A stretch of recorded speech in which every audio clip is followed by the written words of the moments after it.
Hola, Hola, ¿cómo están? bien, ¿y tú, Maca? Qué bueno, bien también, gracias. Hola Nicole. Muchas Hola, gracias Pilar. por estar aquí. Vamos a esperar un ratito más para que se conecte más gente.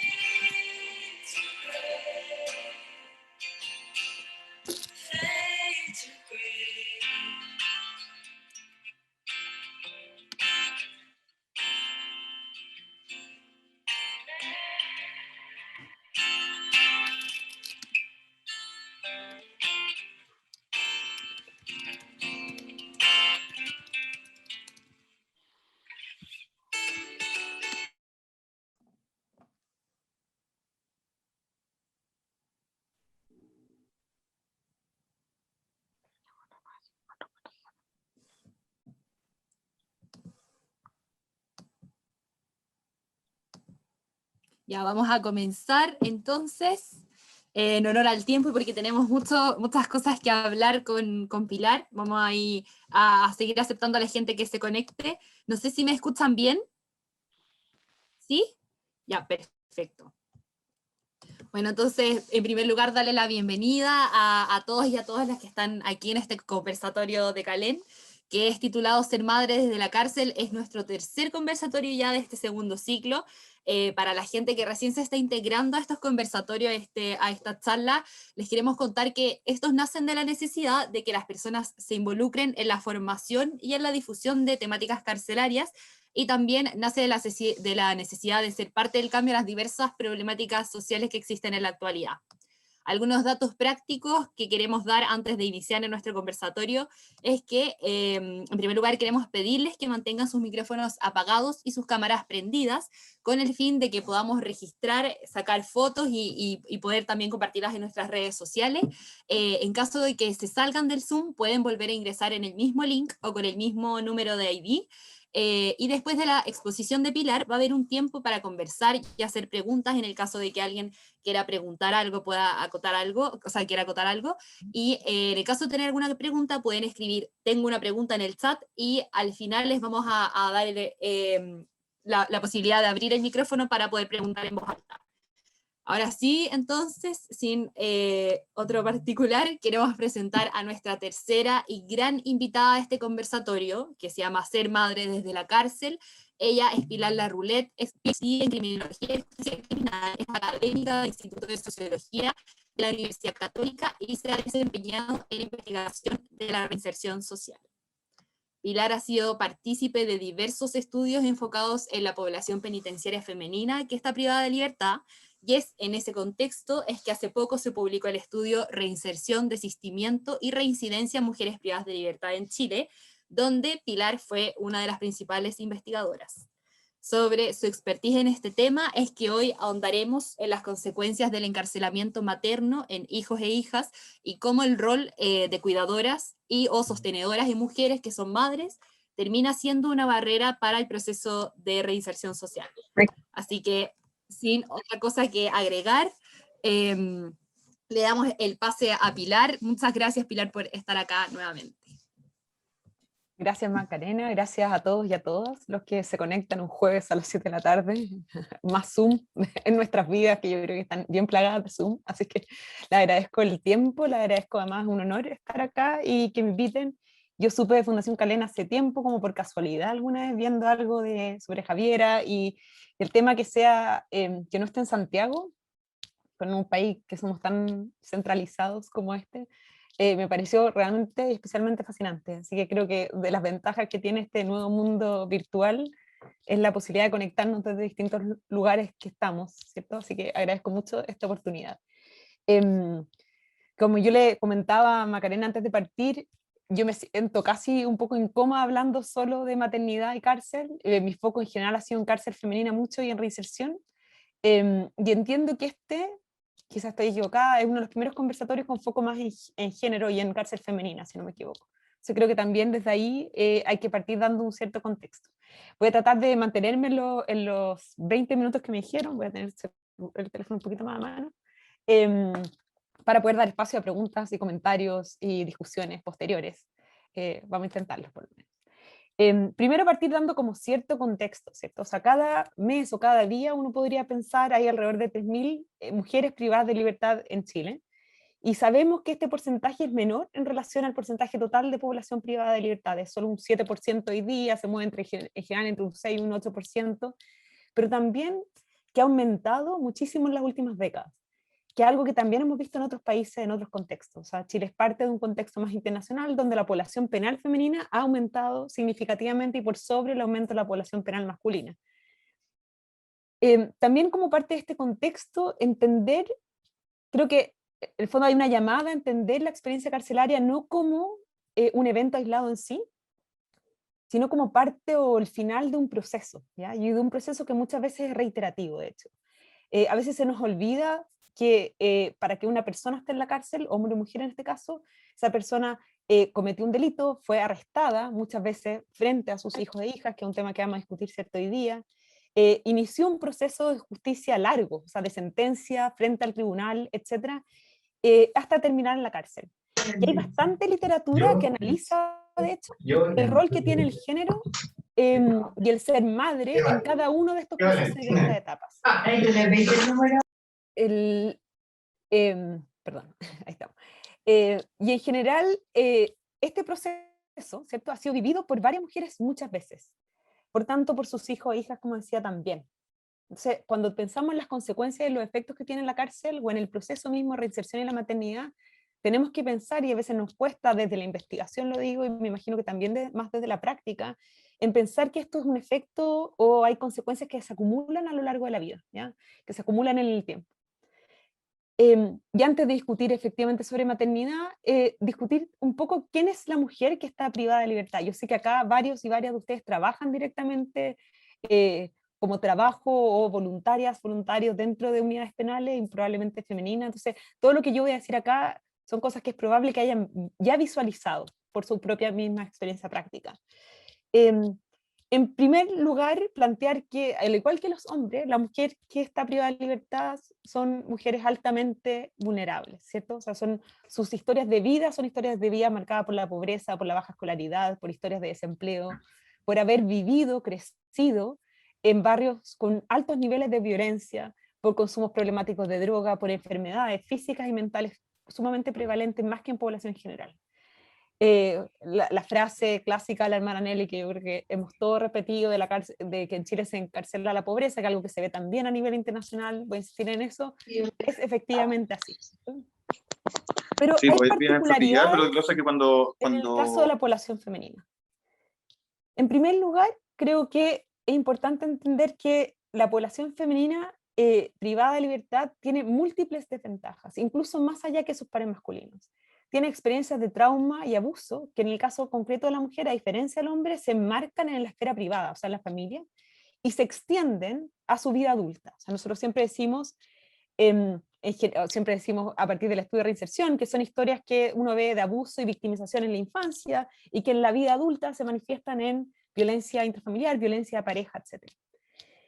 Además, en el caso de la mujer privada de libertad, más que los hombres, y aquí en un segundo más voy a hacer un asterisco, tiene un nivel de consumo problemático de drogas que es más alto que proporcionalmente a la población femenina que no está privada de libertad. Y esa proporción es mucho más alta que en el caso de los hombres.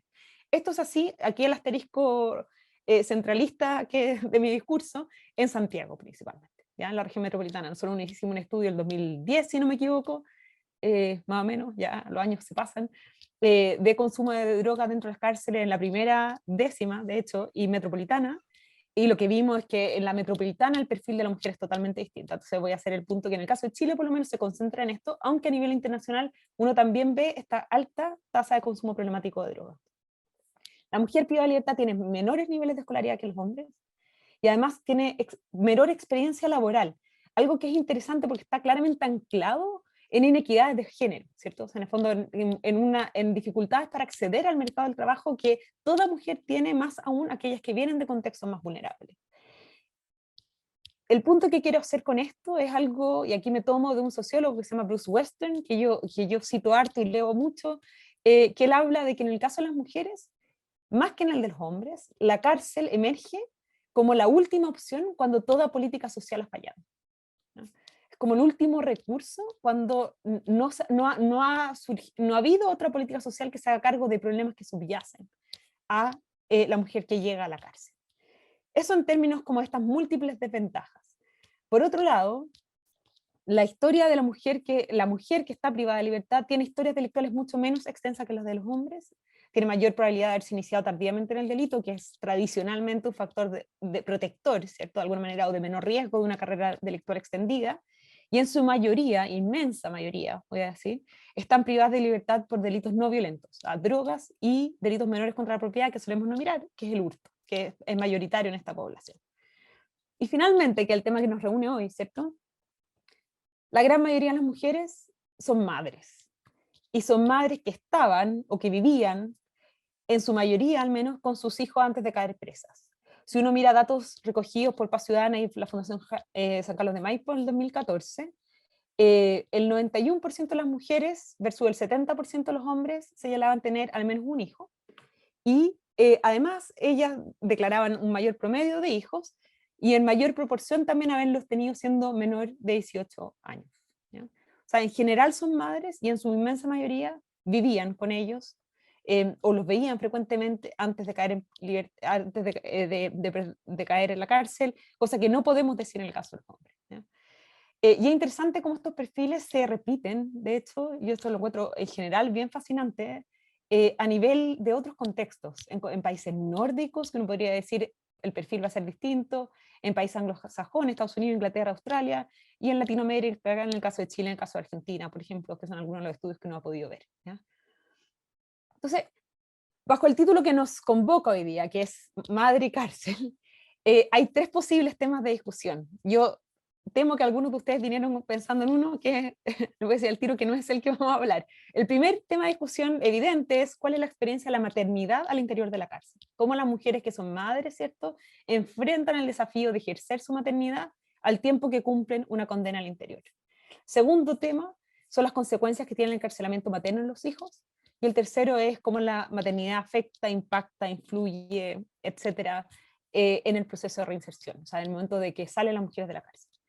Respecto al primer tema, que es un tema fascinante, a mi modo de ver, yo no he hecho investigación. Entonces, si bien he leído sobre el tema, no quiero conversar de él porque tengo poco que decir. Sí les puedo nombrar libros si es que les parece interesante. Hay académicas chilenas que han hecho bastante investigación en eso. Estoy pensando en Marcela Edo de la Universidad de Valparaíso, por ejemplo. Yo sé gente de psicología de la Universidad Católica también ha trabajado. Y en general quizás comentar que a partir de los estudios cualitativos, sobre todo, uno podría decir que la separación de los hijos es uno de los aspectos más desafiantes y duros del encarcelamiento femenino, a partir por lo menos de lo que las mujeres te narran, ¿cierto? Y es importante notar que en muchísimas ocasiones esta es la primera vez que estas mujeres se separan de sus hijos, pero en cambio para otras mujeres, y aquí yo voy a ir generando miles de matices en esta discusión, ¿cierto? No es el caso, de hecho nunca o pocas veces han vivido con esos hijos.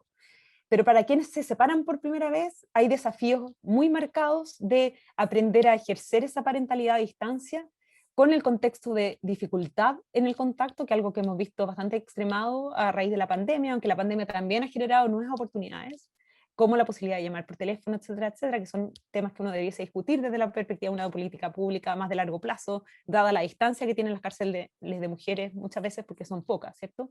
La precariedad del tema de las visitas, o sea, cuál es el trato de la visita, cuál es el control que se le hace al niño o a la niña al ingresar al penal, cuál es el espacio de intimidad que se genera en las unidades penales, que son temas que siempre las mujeres privadas de libertad te comentan y sobresalen como una preocupación, el hacerlo venir o no hacer venir al hijo ante el temor de que tenga una mala experiencia. Otro tema que emerge muchas veces, o por lo menos en los estudios que nosotros hemos hecho han emergido como posibles conflictos con la persona que está a cargo de sus hijos, que no les dan toda la información que ellas quisieran tener, etc. Y finalmente hay un temor permanente a la pérdida de la custodia, frente, por ejemplo, al Estado, ¿ya? aunque a pesar de que son muy pocos los casos de mujeres privadas de libertad, al menos con los datos que nosotros hemos recogido en Chile, en distintos estudios, cuyos hijos están al alero del Sename, ¿ya? Son pocos los casos, pero ese temor es un temor permanente que yo creo que afecta inevitablemente el proceso de encarcelamiento de una mujer, ¿ya? Pero, de nuevo, yo ahí no he hecho investigación y prefiero, por lo tanto, enfocarme en los otros dos grandes temas. El primero, el encarcelamiento materno en los hijos, las consecuencias que el encarcelamiento materno tiene en los hijos, y el segundo es a partir del estudio que comentaba Macarena, de cómo la maternidad puede influir o no en el proceso de reinserción. Partir diciendo, dado que CALEN es una fundación que surge en la 10ª región, si no me equivoco, 10ª, ¿cierto? Que los dos estudios sobre los que voy a dar alguna información son estudios que se hicieron en la región metropolitana, principalmente en el CPF, en el Centro Penitenciario Femenino de San Joaquín, que es claramente una de las mayores cárceles a nivel internacional, ¿cierto? O sea, perdón, a nivel de Chile, o sea, tiene 1/3 de la población femenina privada de libertad, está en el CPF de Santiago, pero obviamente quiero hacer el asterisco de que esto, a jugar por lo que ya les dije anteriormente, no representa la realidad de todas las mujeres en el país, ¿ya? Y aquí claramente tenemos una deuda enorme en términos de investigación fuera de la capital, ¿ya? Entonces, ¿qué pasa con las consecuencias del encarcelamiento de padres en hijos? ¿Ya? Este es un tema enorme, primero partir diciendo eso. Y de hecho, de alguna manera, este crecimiento rápido de la población penal que se experimentó en Estados Unidos y en otros países en las últimas décadas, llevó a este creciente interés por conocer, o preocupación por conocer, cuáles eran las consecuencias que tenía el encarcelamiento, no solo en quienes lo experimentan, ¿cierto? En términos de reincidencia futura, por ejemplo, o de integración social, sino también en sus contextos más cercanos y principalmente en los hijos e hijas. Son los hijos e hijas de las personas privadas de libertad los grandes invisibles del sistema de justicia, quienes no ven cuáles son las consecuencias del encarcelamiento de sus padres, ¿cierto? Entonces, la literatura en este tema es sumamente amplia y ha crecido, yo les diría, se ha desarrollado en los últimos 20 años de manera impresionante. O sea, el estudio que yo les voy a comentar, que es un estudio que hicimos en Santiago el 2012, yo lo hice antes de irme a hacer el doctorado, y cuando llegué allá me puse a leer y descubrí que había, pero carpeta y carpeta y carpetas posibles de investigación sobre esta temática, ¿ya? Ahora, por temas metodológicos, se ha enfocado principalmente en las consecuencias de tener un padre encarcelado. ¿Por qué metodológicos? Porque es más probable tener un padre encarcelado que una madre encarcelado, dado que las mujeres representan menos del 10% del total de la población penal, ¿cierto? Y en general yo diría hay un consenso en la literatura sobre las consecuencias negativas del encarcelamiento paterno, en términos, por ejemplo, de comportamiento problemático o antisocial, de acuerdo a cómo lo queramos llamar, de los hijos e hijas, en términos de consumo de drogas, en términos de abandono escolar, por ejemplo, y entre otras cosas, salud mental, etc. La excepción a estos casos es cuando el padre que se va preso es un padre abusivo o agresivo, que de alguna manera el niño se ve protegido con su nueva situación familiar cuando el padre está ausente, ¿ya? Ahora, tempranamente, yo diría ya en los 90, cuando se empezó a estudiar esta materia, se planteó la posibilidad de que los efectos del encarcelamiento fueran mucho peores en el caso de la madre presa. ¿Por qué podría ser esto? Ya lo dijimos, la gran parte de los niños, cuando el padre se va preso, quedan con la madre biológica. En la gran mayoría de los casos, cuando la madre se va presa, no quedan con el padre biológico, porque ese padre biológico estaba ausente de antemano, ¿ya? De alguna manera, de suyo, la cárcel femenina, uno podría decir, es mucho más disruptiva. Implica para el niño una disrupción mucho mayor, ¿ya? Y cuando pensamos teóricamente, hay montones de razones por las que uno podría como intuir que estas consecuencias van a ser negativas y van a ser peores en el caso de una mujer.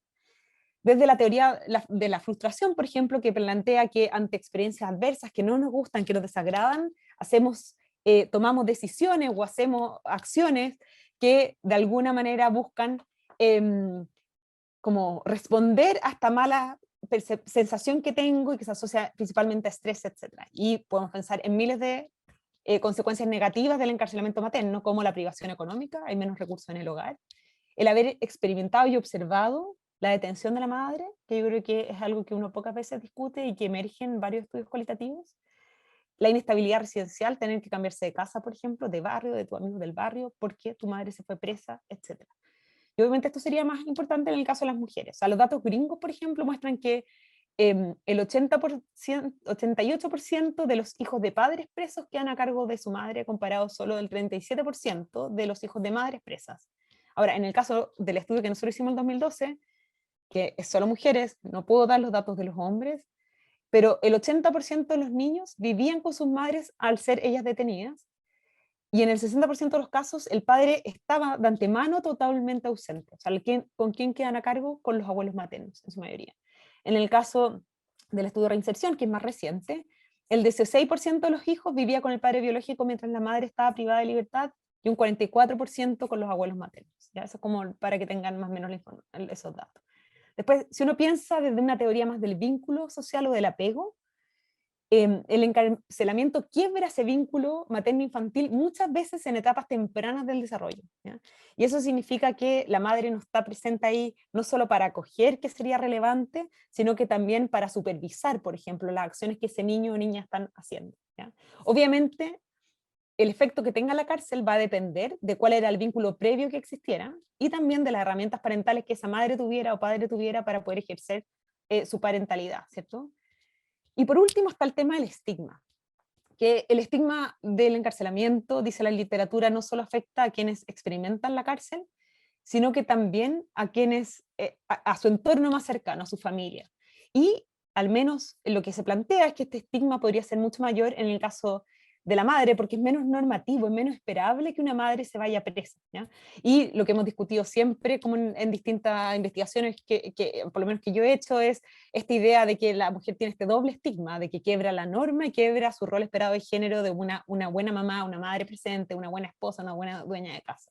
Entonces, ese efecto del estigma podría ser mayor en el caso de la mujer, y uno esperaría, por lo tanto, peores consecuencias, ¿cierto? Y este estigma también debiese variar, por ejemplo, de acuerdo a la edad de los niños. O sea, niños más grandes, más conscientes, podrían experimentar violencia escolar u otros tipos de factores de ese tipo. Ahora, lo que es interesante, creo yo, y nos apunta como de nuevo a como al matiz, complejidad de este fenómeno, es que la literatura a la fecha no es clara en establecer que el efecto sea más negativo en el caso del encarcelamiento materno, ¿ya? Esto es políticamente incorrecto de alguna manera decirlo, pero de hecho hay una serie de estudios, y los estudios que tratan de usar métodos como más sofisticados en términos del efecto real causal de la cárcel, o sea, en qué medida la cárcel y no las condiciones previas son las que generan este efecto, no encuentran un efecto negativo, no encuentran un efecto en la mayoría de los casos, ¿ya? O sea, ¿cómo podríamos explicar esto? Y en primer lugar, yo creo que es importante reconocer que hay mucha diversidad de consecuencias detrás del encarcelamiento materno. Entonces, voy a hacer un punto previo. No encuentro el efecto especialmente en comportamiento desviado, ¿ya? En delito, en que los hijos se involucren más en delito. ¿Ya? Eso es importante decirlo. Entonces, las consecuencias pueden estar en otros tipos de factores que no estamos observando. Eso definitivamente puede ser así. Pero también va a depender mucho de la relación que tenía la madre antes y de las necesidades de la misma mujer. Al poner el foco en el hijo, muchas veces perdemos el foco en la mujer que está privada de libertad. Sobre lo primero, sobre las relaciones, hay un libro que fue bastante pionero del 2011, de una autora que se llama Siegel de apellido, que se llama Infancia Interrumpida, y lo que ella hace es estudiar las consecuencias del encarcelamiento materno a través de entrevistas a mujeres presas, a sus hijos y a los cuidadores de sus hijos. Son 70 entrevistas que las hace durante bastante tiempo en un estudio etnográfico que describe un poco las estrategias de sobrevivencia que estos niños tienen, la resiliencia de algunos de ellos y los fracasos de otros niños, ¿cierto? Y la autora da cuenta, como ya habíamos comentado, de la ausencia de los padres, en la gran mayoría de las veces que están presos, que han estado presos de antes, que no han estado presentes, pero además reconoce que habían distintos ambientes familiares en términos de la presencia de la madre antes de que ellas fueran privadas de libertad. O sea, hay madres altamente involucradas, hay otras que están esporádicamente involucradas con sus hijos, y otras que nunca habían vivido con ellos, ¿ya? Antes de caer privadas de libertad. Aún así, y esto es importante destacarlo porque los datos cuantitativos no lo permiten ver, ¿cierto? Existían lazos emocionales con todos sus hijos, con los hijos y las madres en la gran mayoría de los casos. Pero para muchos de estos niños, el encarcelamiento no genera un gran cambio porque antes la madre también había estado solo esporádica o incluso pocas veces presente, ¿ya? Y por otro lado, hay otro estudio, este es cuantitativo, que señala que de alguna manera las consecuencias negativas que la cárcel tenga van a depender del nivel de riesgo previo que tenía la mujer. ¿A qué me refiero por esto? Lo que ya discutimos, ¿cierto? La mujer que llega a la cárcel es una mujer que en general no todas ellas, pero en algunos casos muy marcadamente, está muy dañada, ha sido sumamente vulnerable a lo largo de su historia, ha tenido experiencias de victimización, por ejemplo, puede estar involucrada en el consumo de drogas, tener problemas de salud o salud mental, etcétera, etcétera, que también serían riesgos que de alguna manera se extrapolan en el bienestar de sus hijos. Entonces, volviendo a lo que yo les comentaba de Bruce Western, en el caso de las mujeres, la cárcel emerge como el último recurso donde la política social ha fallado. Uno se podría preguntar, en estos casos, la cárcel solo nos refleja la vulnerabilidad y la necesidad de la mujer.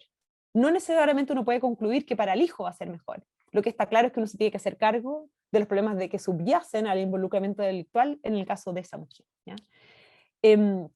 También es clave tener en cuenta que cuando uno analiza el efecto de la cárcel, comillas, se nos olvida que la gran mayoría de las veces ha habido más de una, lo que ya había comentado, más de un encarcelamiento previo. Entonces son niños que muchas veces el primer dolor de la separación está presente, pero lo siguiente lo empiezan como a hacerse, de alguna manera, a anularlo, a incorporarlo, lo que no implica que esté bien trabajado ni nada por el estilo, pero se empieza a ser parte de su día a día y de su rutina.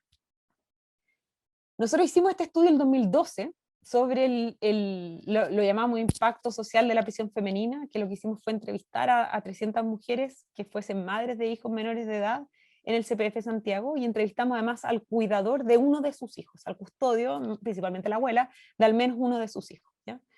Obviamente no podemos ver el impacto realmente, por mucho que el nombre sea ese, porque no tenemos cómo comparar con mujeres que no estuvieran privadas de libertad, ni tampoco sabemos cómo era la situación previa a la cárcel. Pero lo que sí hicimos fue preguntarle por cada uno de sus hijos cuáles eran los problemas que manifestaban, hijos e hijas, y en qué medida estos problemas habían emergido después de la cárcel, y ellas lo atribuían o no a la cárcel, ¿ya? Em, Eso, los principales problemas que reportaban las mujeres eran problemas escolares, de hecho, de problemas de notas, de deserción escolar, incluso de bullying y de victimización en el colegio, y problemas con familiares, ¿ya? Y tendían a ser mayores los problemas que reportaban a mayor edad tenía el niño, ¿ya? Según los resultados, por ejemplo, la mitad de los hijos menores de edad de las mujeres encarceladas habían tenido algún tipo de problema escolar, y en su gran mayoría, o sea, casi 2/3 de esos problemas eran problemas que se habían manifestado después de que ella hubiese entrado a la cárcel. O sea, de alguna manera uno podría decir, es más probable que haya sido consecuencia de cualquier mecanismo, pero del encarcelamiento de la madre, o sea, de que se tuvo que cambiar de colegio, no sabemos por qué, pero sí del encarcelamiento de la madre, ¿ya? Esto, como les decía, incluye rendimiento, conducta, etc. Y casi un 20% de hecho señala que al menos uno de sus hijos desertó de la escuela. Este tema yo lo considero que es bastante problemático, poco mirado. Si uno mira la escolaridad de la población penal en Chile en general, de la población femenina y sobre todo la población femenina más joven, lo cual me parece a mí como una señal de alerta aún más marcada, es súper bajo, pensando que estamos en un país donde en teoría la educación media es obligatoria, ¿cierto? O sea, en el fondo acá estamos hablando de una temprana deserción escolar y de donde no necesariamente entra la respuesta del Estado, como a tratar de reincorporar a estos niños en la escolaridad. En un análisis como más reciente que hemos hecho de estos mismos datos, que fueron como presentados en 2002 y después dejados ahí, con Catalina Ruff estudiamos en qué medida la probabilidad de tener una de estas conductas desviadas dependía de las características del niño, o sea, la edad que tenía la madre presa, el género del niño, del ambiente en que quedaba, o sea, si tenía problemas o no con el custodio, que lo cuidaba, porque obviamente de eso debiese depender cuáles son las consecuencias, de la extensión de la condena y otros factores que un poco indicaban el riesgo previo de la madre. Y lo que vemos es que en general los niños hombres que vivían con su madre antes de que ella cayera presa, o sea, donde existía ese vínculo previo, ¿cierto? Y que permanecen en un mal ambiente familiar, tienen mayor probabilidad de reportar estas conductas. Entonces, ¿qué concluyo de esta discusión? De alguna manera, en primer lugar, reforzar la idea de que la cárcel emerge como resultado de la ausencia de prevención. O sea, hay otros factores que uno debiese atacar de manera temprana si es que queremos realmente preocuparnos por los niños y niñas de las mujeres encarceladas. Y esto explica por qué en el caso de algunos niños los problemas no responden a la pérdida de la madre por la cárcel, ¿cierto? Como decía, sino que necesitan un apoyo mucho más temprano para estas mujeres para poder abordar esos problemas que subyacen a su encarcelamiento. Esto hago el punto también porque a partir del estudio de reinserción, lo que vemos es que el porcentaje, hay un 40% de mujeres que salen en libertad que entran en libertad muchas veces y que salen en libertad, que entran a la cárcel, perdón, y que salen en libertad teniendo consumo problemático de drogas. Y el sistema penitenciario, un sistema de justicia, no un sistema de salud que no se hace cargo, por ejemplo, de ese problema. Entonces tenemos que plantearnos realmente qué es lo que hay que hacer en el caso de una persona que tiene un problema de salud como ese, ¿ya? Si es el sistema de justicia la respuesta correcta o debiésemos buscar mecanismos alternativos para poder hacernos cargo de ese problema de salud. Segundo tema, la Macarena me va a retar por la extensión, pero igual No, partimos dale a las nomás, dale 7:07, ¿o no? Partimos 7:07, Sí. 10 minutos, ya. El segundo tema es maternidad en la reinserción social. La mayoría de las mujeres son presas, son madres, lo sabemos, la gran mayoría, por lo tanto, de quienes salen en libertad también lo son. Y quiero comentar algunos puntos interesantes a partir de este estudio de reinserción que comentaba Macarena, que presentamos hace poco. El resultado y el informe entero del estudio está subido en la página web del Centro Justicia y Sociedad, por si es que alguien después quiere entrar, buscarlo y bajarlo. Y aquí aparecen algunos de estos mismos resultados. Y un estudio que lo que hicimos fue seguir a un grupo de mujeres que salían en libertad en Santiago, de nuevo, y las seguimos por un año, ¿ya? Y en ese año pudimos entrevistarlas 5 veces, antes de salir en libertad, y 4 veces siguientes, y preguntarle un montón de cosas de su experiencia afuera, ¿no?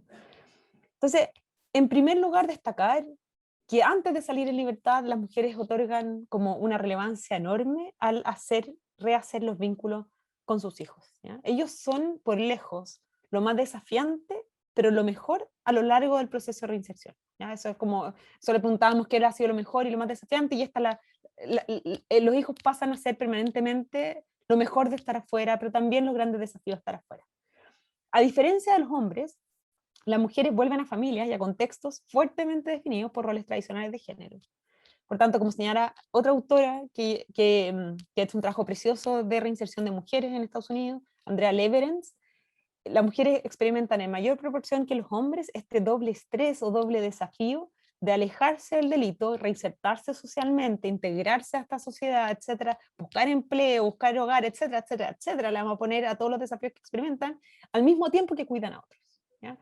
En general esos otros son los hijos, en algunos casos son los padres adultos mayores, esto va a ir variando en el tiempo, pero obviamente esa experiencia de cuidado y la expectativa puesta de la familia en que la mujer vuelva a cuidar es algo que el hombre privado de libertad no experimenta de la misma manera.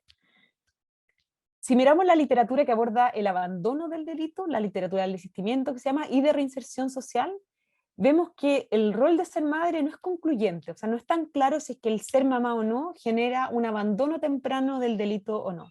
Por un lado, hay estudios que vinculan el ser madre con un proceso de reinserción exitoso, no solo en términos de reincidir o no reincidir, o sea, volver a delinquir o no, sino que también en bienestar y bienestar personal, y en la generación principalmente de una identidad prosocial, de una nueva identidad que no está anclada en la lógica delictual, sino que está anclada fuertemente, hay que decirlo, en el rol de madre, ¿ya? Nosotros, la gran mayoría de nuestras mujeres al salir le preguntamos qué rol te gustaría jugar al salir, como tener predominantemente hacia afuera, y la gran mayoría decía ser mamá. Después afuera es interesante porque el ser mamá se distribuye entre ser mamá y ser dueña de casa. Yo creo que también no lo sabemos porque nos falta acá la información más cualitativa de alguna manera, pero probablemente enfrentada al día a día, que va mucho más asociado a mantener la casa que al cuidado de los hijos en periodo prepandemia, donde habían escuelas abiertas, etcétera, etcétera.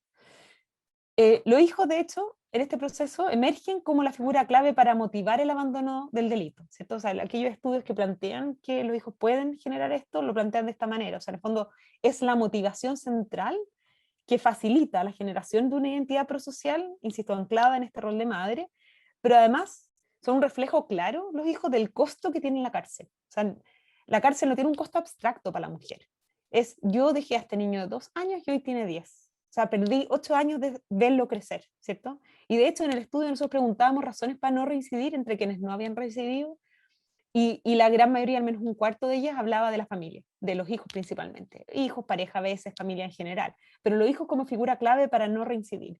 Y otro cuarto te habla del miedo que te detengan, y ese miedo está fuertemente vinculado a lo que implica en términos de costos familiares, ¿ya? Ahora, hay un matiz quizás en torno a esta idea de la identidad como prosocial materna, ¿cierto? Y es que la madre, como ya había comentado, la mujer que delinque en general, pero principalmente la madre que delinque, que están como fuertemente vinculadas en este caso, tiene este doble estigma de quebrar la ley y quebrar lo que se espera de ella al ser buena madre. O sea, dejó a sus hijos porque estaba delinquiendo. Este concepto como tradicional de que la buena madre está ahí presente, ¿cierto? Permanentemente presente. Y como plantean algunas autoras, algunas veces, muchas veces, en el caso de la mujer, esta etiqueta de quebrar la ley o de mala madre permanece aún después de haber dejado el delito, ¿ya? O sea, en el fondo, de alguna manera, es como que se te pega de manera más marcada en el caso de la mujer que de los hombres, dificultando este movimiento hacia un otro prosocial, ¿ya? En el caso de la mujer. Sin embargo, también, y acá está el contrapunto, ¿cierto? O sea, los hijos son como el gran motivador de cambio, pero como contrapunto a estos, si pensamos en los desafíos de la reinserción, el tener hijos podría ser visto, y debiese ser visto, creo yo, como un factor adicional de estrés y preocupación, ¿ya? Que incluso podría facilitar la reincidencia o dificultar la inserción social. Les voy a poner un ejemplo. El tener una vivienda estable es fundamental para poder hablar de que una persona se integró socialmente o no, ¿ya? O sea, una persona que no tiene una vivienda estable no puede tener un buen trabajo, no puede buscar un trabajo porque necesita saber dónde va a dormir esa noche, ¿ya? Nosotros en el estudio de reinserción de los grandes como temas que a mí me impactaron, de hecho, profundamente, era la alta inestabilidad residencial. Solo un tercio de las mujeres permanece en el mismo hogar los 12 meses después del egreso, ¿ya? Solo un tercio, eso es un altísimo grado de inestabilidad residencial. Estamos hablando de solo un año calendario. Y para tú poder volver a vivir con tus hijos, necesitas un hogar estable. Entonces, esa presión por el hogar estable está inevitablemente marcada o atravesada por la necesidad de volver a vivir con tus hijos. Y muchas veces, y hay literatura que así lo muestra en estudios más cualitativos, hay mujeres que están dispuestas a volver a relaciones abusivas, por ejemplo, o agresivas, para poder garantizar esa vivienda estable, ¿no? O vuelven a relaciones familiares de alto conflicto para poder volver a vivir con sus hijos, ¿no? Y de hecho lo que vemos en el estudio es que la corresidencia con los hijos no es tan fácil. La gran mayoría de ellas declaraba, o sea, si no me equivoco, el 85% decía que quería volver con todos o alguno de sus hijos a vivir, menores de edad, siempre estamos pensando, y solo el 66% declaraba querer vivir con todos sus hijos, y solo el 40% lo logra, ¿ya? Un 15% decía no, antes de salir en libertad reconocía que no iba a volver a vivir con ninguno de sus hijos por razones porque podía estar con el padre biológico, como la custodia, era más complejo, y casi el 50% a los 12 meses no vive con ninguno de sus hijos, ¿ya? O sea, estamos hablando como, esto fue un dato que a nosotros también nos impresionó. Hay un porcentaje de este caso, pero igual no llega al 5%, que es porque están ellas mismas privadas de libertad nuevamente, pero habla en general de las barreras vinculadas a inestabilidad residencial, a precariedad económica, a conflictos en la familia, o al mismo consumo de drogas que experimentan estas mujeres al momento de rehacer esta relación con su vínculo. Y otro dato que también nos sorprendió es que el conflicto familiar, nosotros medíamos como nivel de apoyo y nivel de conflicto en la familia, y el nivel de conflicto era menor en mujeres que tenían hijos menores de edad, ¿ya? Era mayor en mujeres que tenían hijos mayores de edad, pero era menor en mujeres que tenían hijos menores de edad. Algo que la literatura también ha destacado, porque finalmente la mujer se espera que venga a apoyar en los recursos económicos de la familia, etcétera, etcétera, y hay una cierta presión interna en el mismo hogar al que vuelve además de allegada, pero a hacerse cargo de sus propios hijos. Y la percepción de dificultad de la relación también aumenta a medida que pasa el tiempo. Y aumenta un poco nomás, pero la insatisfacción con las relaciones con los hijos, probablemente vinculada a este tema del no poder recibir con ellos a pesar de tus deseos.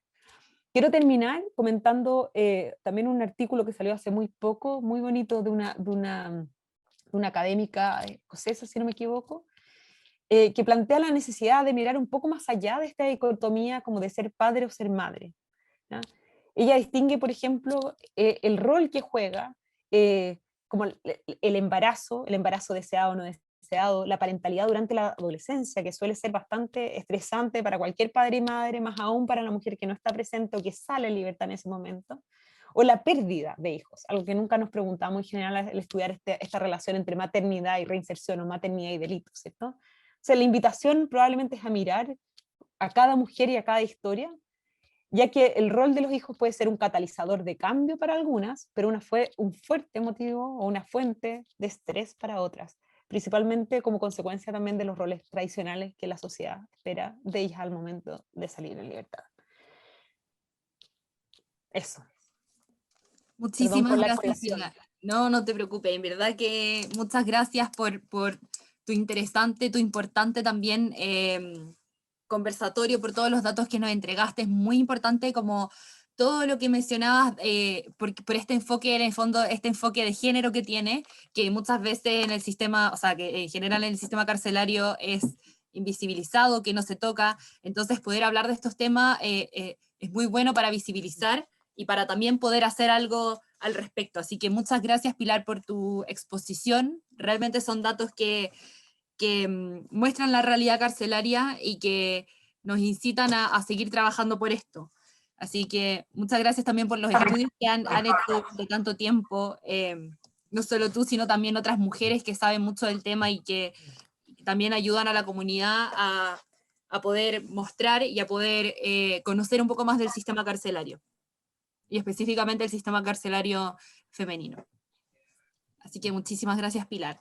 Ahora los invitamos y las invitamos a que si alguien tiene alguna pregunta pueda escribir acá al lado en el chat para poder abrir el micrófono, si es que alguien quiere decir algo, quiere acotar algo, también lo puede hacer. Acá una persona pregunta, Marcela dice, tenía entendido que los niños de hasta 2 años estaban en residencia con sus madres. ¿Eso sigue siendo así? Muchas gracias. Sigue siendo así. De hecho, por un tiempo, cuando nosotros hicimos el estudio de impacto femenino, y esto es algo también como... en Santiago había solo una cárcel cuando nosotros hicimos ese estudio. Estaba solo el CPF donde estaban mujeres imputadas y condenadas. Y la zona materno-infantil, por lo tanto, tenía una restricción por cupo, porque legalmente hasta los 2 años pueden residir con ellas, pero en esa época, si no me equivoco, habían puesto límites del año en razón de la cantidad de mujeres que habían privadas de libertad. Y la verdad es que me acuerdo cuando ingresamos al... Yo bueno, he ido varias veces, obviamente, a la cárcel, pero yo, entre medio yo me fui, entonces cuando volví a ir ya había hecho la cárcel de San Miguel, y obviamente la zona materno-infantil, que era una zona sumamente hacinada, cuando nosotros hicimos ese estudio, era menos hacinada, muchísimo menos hacinada, de hecho, el 2016 que yo volví. Hay harta discusión al respecto. Yo creo que en ese aspecto es súper interesante saber que el que los menores de 2 años, o sea, lactantes, vivan con su madre al interior de la unidad, es algo que no se da en todos los países. Eso es como lo primero. En Latinoamérica sí, pero en muchos países esto ni siquiera se coincide. Y yo creo que aquí hay como un trade-off, ¿cierto? Una balanza compleja entre el beneficio del apego del niño a la madre y la niña a la madre en esos primeros 2 años, que es fundamental, demostrado por toda la literatura psicológica, psicosocial, etcétera, etcétera, y el riesgo de prisionización de alguna manera de esos menores, ¿ya? Y cómo es el proceso de salida en muchos casos, y hay harto por hacer al respecto. Muchas gracias, Pilar. Yo tengo una pregunta que me surge a partir de este dato que diste, que el 66% declara al salir que tiene expectativa de poder volver a vivir con sus hijos, ¿cierto? Pero solamente el 40% lo hace efectivamente. ¿Qué pasa después con estos niños y niñas, con quién se quedan viviendo, y también cómo es la relación que sigue pese a que no sigan viviendo con las madres que salen de la cárcel? La mayoría queda con abuelos, abuelas maternos. La abuela, de hecho, abuela o abuelo lo estamos generalizando, pero en su mayoría de los casos es la abuela materna, ¿cierto? Y un porcentaje menor, que eran cerca del 15%, lo mismo que había durante el encarcelamiento, sigue con el padre biológico. O sea, esto da cuenta como de estas relaciones más, ¿cómo lo llamaba? Se me olvidó el nombre que usaba, era como intermitente o más lejana, ¿cierto? Que hablaba Siegel en su libro. Que yo creo que aquí se ve claramente. Claramente hay un padre biológico que está más presente, alejado de la madre. En algunos casos, cerca de un 60% igual declara como un contacto frecuente con los hijos. Nosotros cuando partimos el estudio del 2012 hicimos un primer cuestionario, como uno lo hace bien sentado en su escritorio.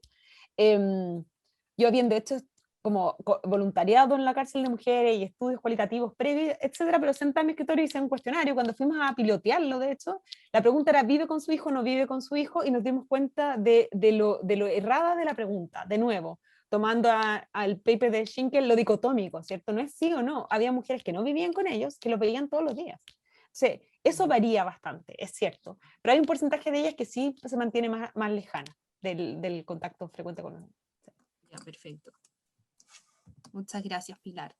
Aquí hay otra, dice, estoy leyendo. ¿Podrían decirme el nombre de la autora del libro? Gracias. Cité varios. Entonces yo creo que el primero que yo cité, que es de James Siegel, que se llama, en inglés se llama como Interrupted Childhood, Infancia Interrumpida, estoy escribiendo el nombre ahí, que es del 2011, Disrupted, creo que se llama como Childhood, creo que se llama así.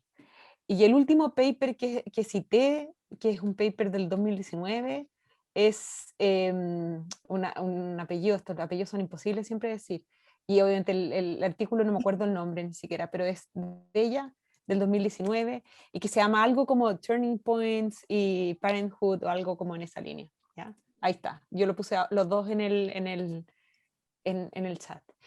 Y una cosa que se me olvidó comentarte, que el tema de abuelo materno, abuela materna, otro comentario que hace Bruce Western en el libro que él tiene, que se llama Home, como de vuelta a casa se llama, que a partir de un estudio de reinserción que él hizo mayoritariamente de hombres, un porcentaje menor de mujeres, es que este proceso de reinserción también descansa en las mujeres. La cárcel, lo que rodea la cárcel, y eso ustedes lo saben, todos los que trabajan en cárcel, sobre todo de hombres lo ven, ¿cierto? Son mujeres que van de visita, que llevan la comida, que te llevan todas las cosas que el hombre necesita, que esperan.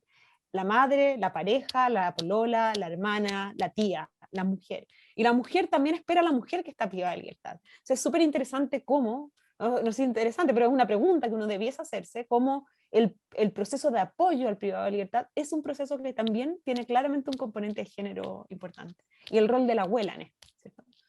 Sí. Sí, totalmente de acuerdo.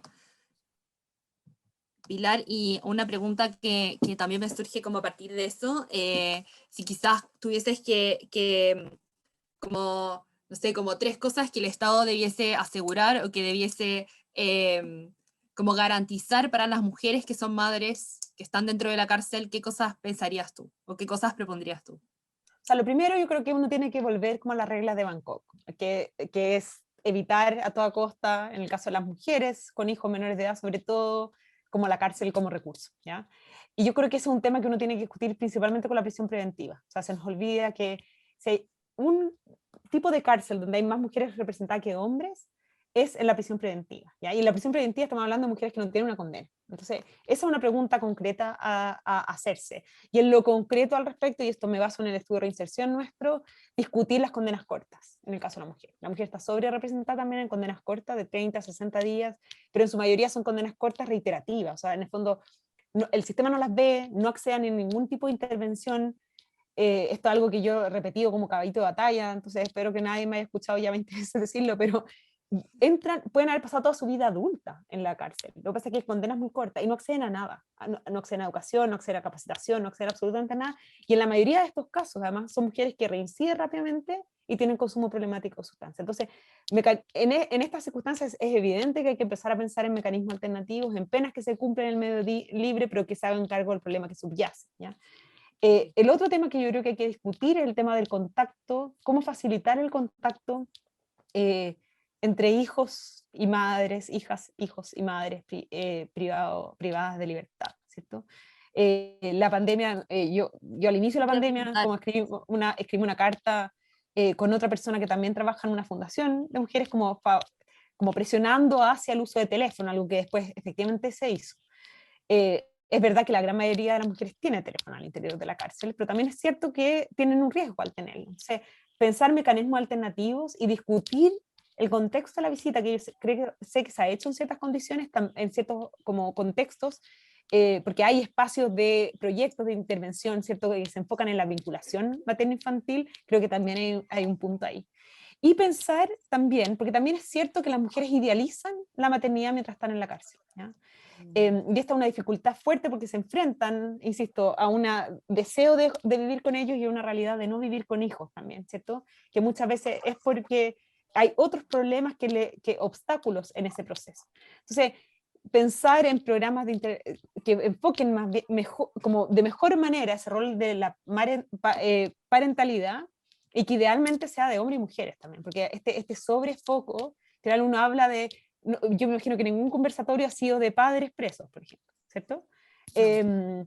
Que no deja de ser sorprendente, de alguna manera. Cuando nosotros presentamos el estudio de reinserción, lo comentó el subsecretario de Justicia y hizo un punto súper interesante, que dijo que él estaba leyendo el informe y su hijo de, no sé, 8, 10 años, miró, dijo, y lo ha visto leer cosas de cárcel en los últimos 3 años, me imagino, y miró el reporte, se fijó que era mujer, y le dijo, ¿y qué pasa con los hijos de esas mujeres? Entonces, el subsecretario decía, nunca me he preguntado esto en el caso de una cárcel de hombres. Y esto no lo planteaba como un orgullo, lo planteaba como un problema, porque finalmente son hombres que han estado ausentes, ¿cierto? Entremos a discutir todo lo que es la pensión alimenticia que hemos visto a raíz de los retiros del 10%, y le estamos nuevamente como reforzando ese rol de género al cargárselo solo a la mujer privada de libertad, que eso también es un punto yo creo que hay que tener en cuenta. Perfecto, Pilar. Muchísimas gracias. Acá, mira, una persona dice, nos siguen llegando los comentarios también, si es que alguien quiere preguntar, recuerden que lo pueden poner en el chat que tienen una pregunta y al final vamos a abrir, o sea, les vamos a abrir el micrófono. Leticia dice, podríamos concluir que el daño psicosocial se genera tanto en la madre como en el niño, al perder el apego de etapa temprana y en la incertidumbre de las condiciones socioambientales en que quedan los menores. Y de alguna Después, manera uno podría pensar que viene previo, ¿cierto, Leticia? Yo también creo que, o sea, hay muchos de estos factores, yo insisto que al mirar la cárcel estamos mirando tarde también. O sea, tratemos de pensar en políticas que antecedan, que prevengan el uso de la cárcel como castigo, o que se hagan cargo de problemas que no son judiciales, ¿cierto? Que subyacen a la inserción en delito, pero que son problemas de salud. Salud mental, salud por consumo, etc.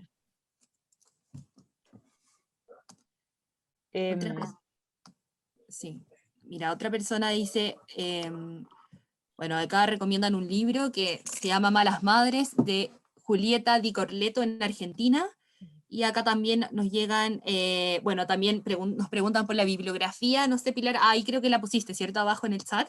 Sí, pero alguien más pregunta si es el libro que conté sobre entrevistas a mujeres, o sea, a madres, a hijos y a custodios, es el de Sigue, que está ahí puesto en el chat, del 2011. De todas maneras, ahí se los podemos, quizás se los podemos pedir a Pilar, ella nos los manda y nosotros se los podemos compartir por redes sociales, o ahí nos pueden mandar un correo también si es que quieren saber de la bibliografía que citó. Otra persona, Yael, dice, hola, me gustaría saber si para estas mujeres que conviven con sus niñas pequeñas existen algún tipo de acceso o contención emocional o talleres de desarrollo de habilidades, etc. Cuando yo hice el estudio en 2012, yo no estoy actualizada en esta materia, existe el jardín infantil al interior, y de hecho, aquí de nuevo centralista total, esto en el CPF Santiago varía un montón a nivel nacional de acuerdo al tipo de cárcel donde está inserta la mujer, ¿cierto? Si es que el único requisito real, o sea, el real componente de género que tiene la legislación en términos como de la estructura de la cárcel, es tener una zona separada a mujeres que tienen hijos menores de edad, y que la mujer esté separada del hombre. Esos son los dos componentes más marcados.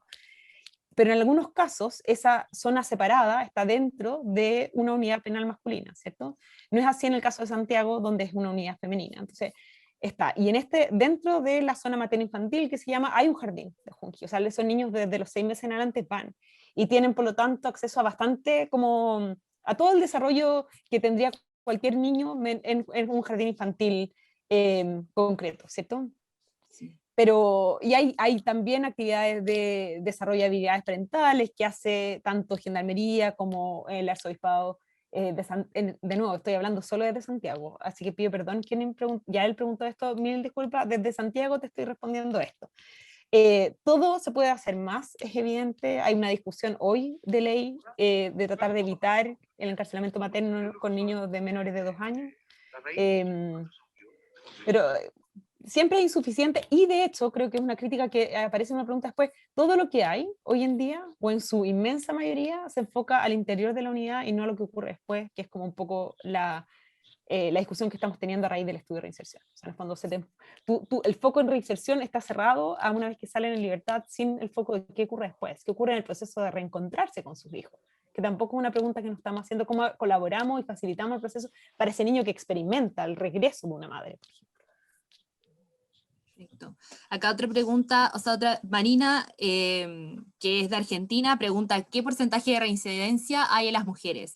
Dice, ¿existe algún programa del Estado o cooperativas para conseguir trabajo cuando salen de la cárcel?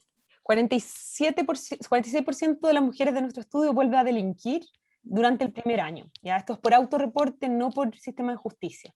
Los datos del otro estudio de reinserción que existe, que es uno que hizo Paz Ciudadana y la Universidad Adolfo Ibáñez en 2012, con una cohorte de hombres y mujeres que salían en libertad, el 55% volvía a la cárcel, si no me equivoco, a los 3 años. ¿Ya? Esos son como más o menos los datos que manejamos.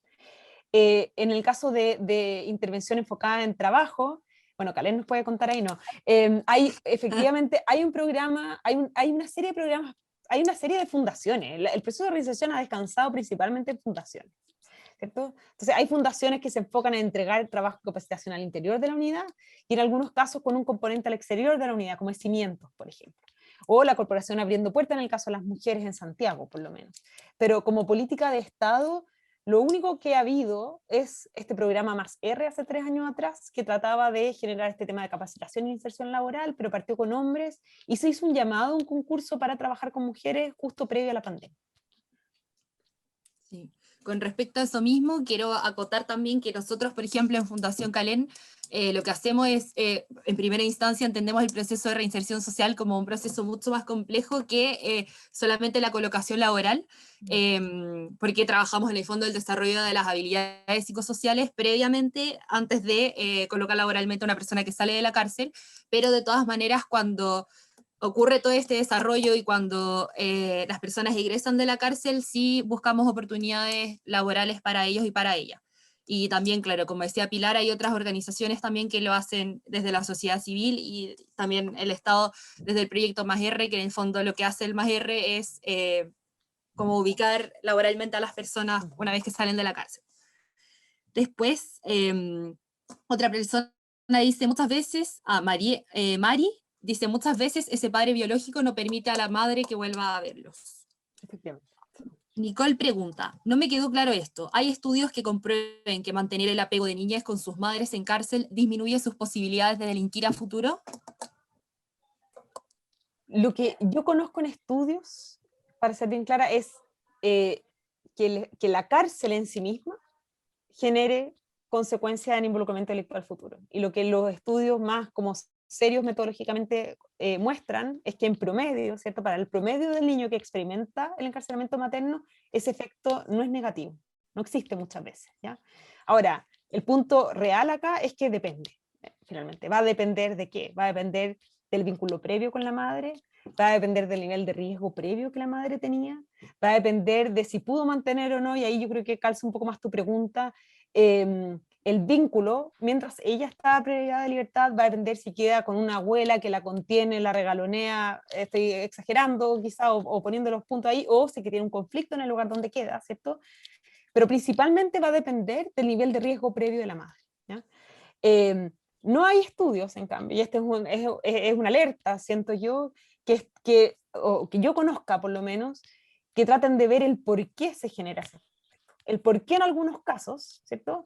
O cómo se puede matizar el efecto negativo de esa ausencia, porque para algunos de estos niños, efectivamente, la ausencia de la madre por el encarcelamiento va a ser un efecto sumamente negativo y puede aumentar la probabilidad de delinquir en el futuro. Pero en promedio no está. Y Nicole, pregúntame de nuevo si no se entiende bien. En promedio, los estudios más serios, yo diría, no muestran un efecto negativo al encarcelamiento materno, pero el punto acá es que ese promedio esconde una multiplicidad de situaciones que es sumamente distinta, que es lo que yo he tratado de comentar, ¿cierto? Ahora, lo que yo no conozco es que haya estudios, yo creo que no hay, de hecho, sí mucho estudio cualitativo de la experiencia de la mujer presa con hijos adentro de la cárcel, pero yo no conozco que haya estudios que midan efectivamente el efecto de que la mujer esté privada de libertad, o sea, del beneficio que tiene para el niño el estar dentro de la cárcel. Y sí sé que hay cuestionamiento, hay personas detractoras y no detractoras, ¿cierto? De esa experiencia, en caso que tu pregunta haya ido para los menores de 2 años. Nicole, no sé Nicole, si... ya no sabía dónde estaba la cara de Nicole, pero ya vi. Ahí está. Ya, perfecto. Otra pregunta que nos llega, y ya estamos finalizando en honor al tiempo, pero de este tema hay muchas dudas que surgen y que van surgiendo también. Valentina dice, ¿qué se ha investigado o evidenciado? ¿Qué se ha investigado o evidencia hay sobre programas eficaces para tratar la comisión de delitos que permiten conciliar maternidad sostenedora del hogar? Por ejemplo, microtráfico, hurto menores. Hurto de menores. Tu pregunta, Valentina, si la entiendo, está sobre todo como reforzando el hecho de que los delitos son delitos como particularmente rentables en términos económicos, ¿cierto? y que permiten, ¿cómo se llama esto? Como balancear las labores de cuidado con la generación de recursos en el hogar, ¿cierto? Los programas que yo conozco que han sido más exitosos, diría yo, se enfocan principalmente más bien en herramientas tipo cognitivos conductuales, por ejemplo, de autorregulación, de autoconocimiento, cambios identitarios, o sea, de mucha voluntad, ¿ya? Ahora, no te voy a decir ningún programa en específico porque de hecho parte del estudio de reinserción surgió por esta razón, porque el estudio surge porque una de las fundaciones que nos financió finalmente quería hacer un estudio, o sea, una intervención, se empezó a mirar afuera qué era lo que había, y me dijo, ya, ¿qué programa de intervención exitoso existe? Y dije, chuta, o sea, ninguno es como, no existe un programa de intervención que sea la panacea. Y de hecho no sabemos ni siquiera lo que ocurre en el caso de las mujeres en Chile. O sea, ¿por qué no levantamos esa información primero? Decir que hay una complejidad real en términos de generación de recursos, ¿cierto? O sea, las mujeres, el estudio nuestro lo que vemos es que un porcentaje muy alto de ellas, muchas de ellas, la mayoría, el 80% había trabajado alguna vez en su vida, pero en el momento de entrar a la cárcel, apenas un 16% lo hacía de manera remunerada, o sea, dependiente de algo. Había un 40% que trabajaba por cuenta propia, pero estamos hablando en general de un acceso a empleos sumamente informales, que es de donde en parte también surge este vínculo con el delito, ¿cierto? O sea, las mujeres al momento de reinsertarse le preguntábamos la razón central para haber vuelto a delinquir y era en general recursos económicos para mantenerse y mantener a su hijo e hija menores de edad.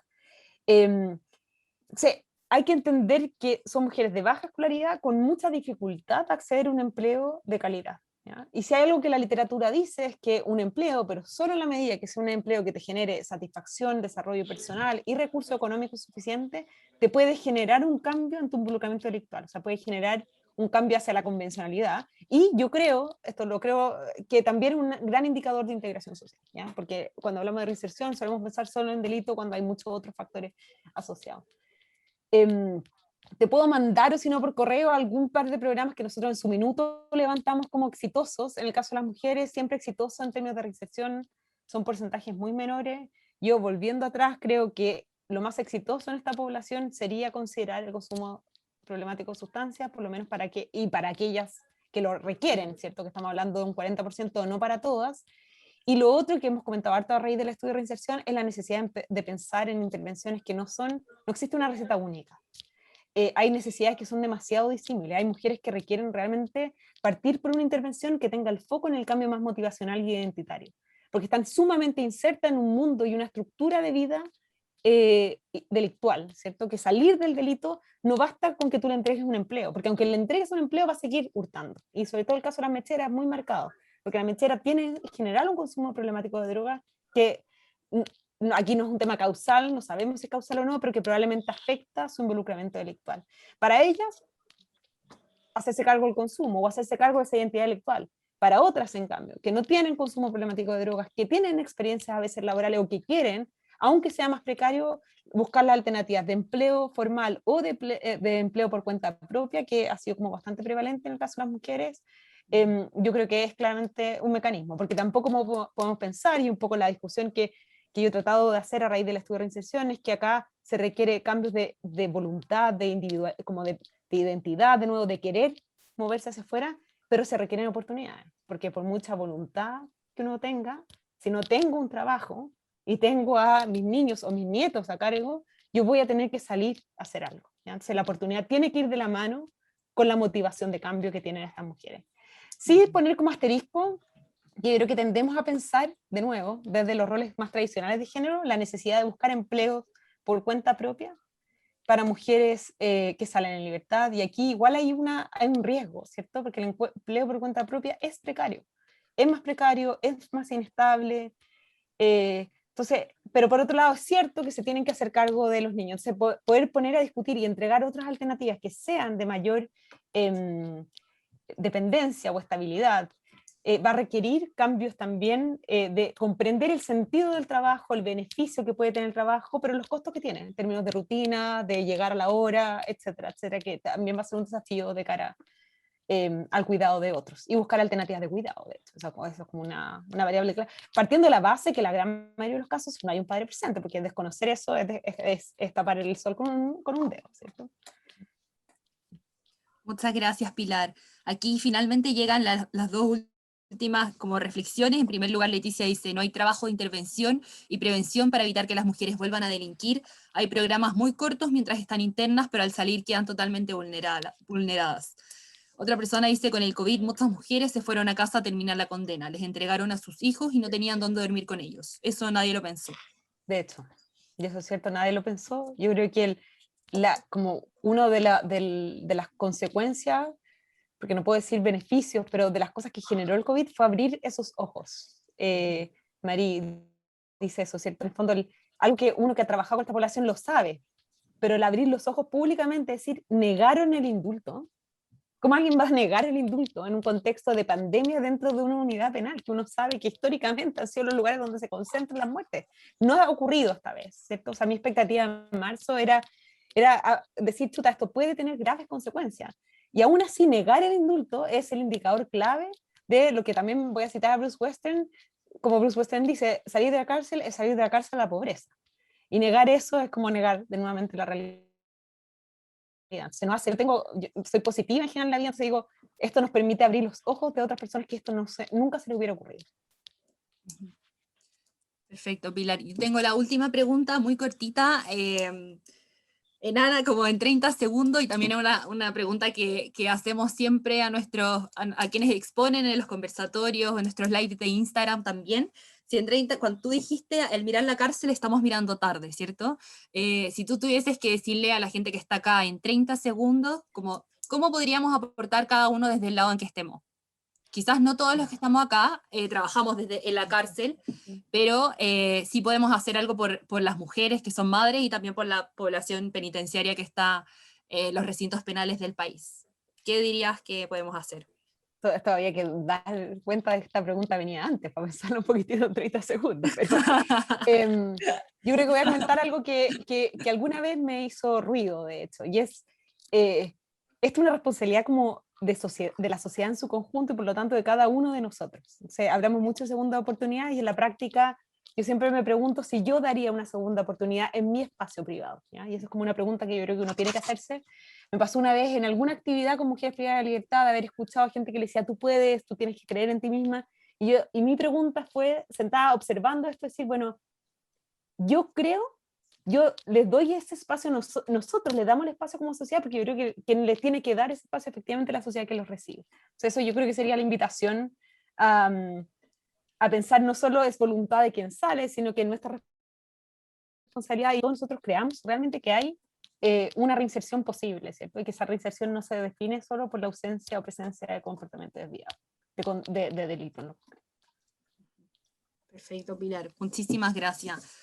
Muchas gracias, Pilar, nuevamente por tu exposición, por todos los datos que nos entregaste, por todos los estudios que han hecho en esta materia, que es una materia en la que estamos muy al debe como sociedad y también que está muy al debe el sistema penitenciario, que esperamos también poder seguir trabajando en conjunto, todas las personas que estamos aquí, también otras organizaciones que trabajan en cárcel, también junto al Estado, ¿cierto?, para el bienestar de quienes son madres, quienes están en la cárcel y también por el bien de todas las personas que están dentro de los recintos penitenciarios. Así que muchas gracias, Pilar. Y también, no sé si es que puedes quizás decir tu correo o algo, por si es que alguien quiere hacerte una pregunta personalmente, también pueda quizás hacerlo. Ahí está mi correo. Perfecto. Eso. Muchas gracias, Pilar. De verdad que un aplauso en Cualquier representación de la gente que está aquí también. De verdad te pasaste. Y ambos estudios están subidos a la página web del Centro Justicia y Sociedad Católica, que obviamente creo que es Justicia y Sociedad, pero puedo equivocarme, pero si uno googlea, todo aparece. Sí. Quiero decir que al principio la Pilar, antes que llegaran todos, decía que no sabía tanto, que estaba un poco nerviosa, pero realmente no sé de qué estaba nerviosa. Así que muchas gracias. Muchas Pilar, gracias. te pasaste. Gracias Lo por la último oportunidad. queremos sacarnos una foto, así que si es que pueden activar sus cámaras para subirla al Instagram de Calén, también si nos quieren seguir ahí en el Instagram @Fundación Calén, lo pueden hacer. Así que si pueden activar las cámaras. Muchas gracias a todos quienes están acá, a todos y a todas. Hacer clase, esto es como la diferencia de hacer clases sin cámara y todos con las cámaras abiertas, lo agradezco también, porque presentar en el abstracto, por Dios, que difícil, la oscuridad. Voy a sacar, espérenme un segundito. José, no sé si estás por ahí. Sí, sí estoy. Ahí está. Ah, ya. ¿Puedes sacar una foto? Ya, yo justo te iba a decir que creo que mi computador está muy lento, pero creo que lo voy a lograr. Espera, Está malo. está horrible. A ver, ya, sonrían, pongan sus mejores rostros, gente.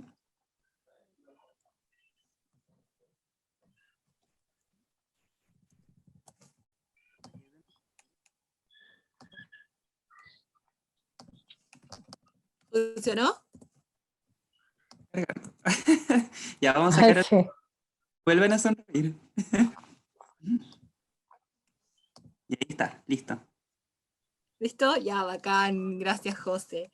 Muchas gracias a todas y a todas por venir.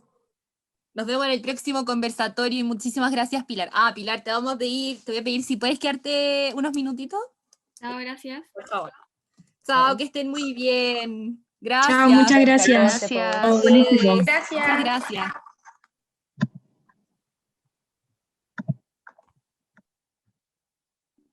Eve. Ah, sí. Ahí está la Eve.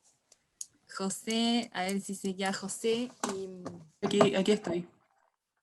ya. Oye, me veía de mucho en la foto. Es muy oscuro. Dije, "Ay, ¿qué onda lo negro?" A ver, bueno, después te mando las fotos, Maca. Ya.